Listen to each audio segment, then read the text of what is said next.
Bushra be be جو ہیں وہ اپنے فائدے کے لیے اور علیمہ خان جو ہے وہ اپنے فائدے کے لیے چاہتی ہیں، کیونکہ بشرا بی بی چاہتی ہیں کہ پارٹی کو ٹیک اوور وہ کریں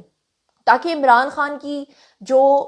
ساری چیزیں ہیں نا اس کی بعد میں مالک وہ بنے، ان کے بچے جو ہیں وہ آگے اس چیز کو سنبھالیں۔ جبکہ جو علیمہ خان ہے ان کو بشرا بی بی سے پرابلم یہ ہے کہ بشرا بی بی جمعہ 8 دن ہوئے ہیں ابھی عمران خان کی زندگی میں آئی ہیں، جبکہ وہ یہ سمجھتی ہیں کہ عمران خان کے جانے کے بعد ان کی جو لیگیسی ہے،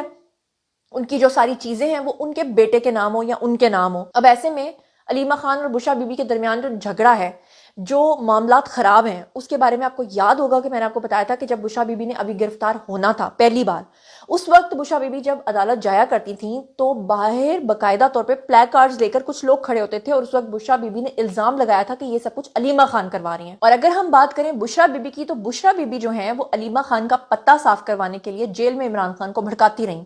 آپ کو یاد ہوگا کہ اس وقت بھی میں نے آپ کو یہ تمام چیزیں جو اندر کی کہانیاں تھی، جو ان کے درمیان رائیولری چل رہی تھی، وہ میں نے آپ کو بتائی تھی۔ پھر آپ کو یاد ہوگا کہ میں نے آپ کو بتایا تھا کہ عمران خان جو ہے وہ کچھ ہی دنوں کے بعد جو ہے وہ یہ اعلان کرنے جا رہے ہیں کہ آج کے بعد علیمہ خان کا پارٹی کے کسی بھی سیاسی معاملے سے کوئی لینا دینا نہیں ہوگا۔ اور پھر آپ نے دیکھا کہ اس کے ٹھیک کچھ دن کے بعد عمران خان نے ایسا ہی کیا تھا، اور انہوں نے علیمہ خان کو پارٹی سے اور پارٹی کے معاملات سے دور رہنے کی بات کی تھی۔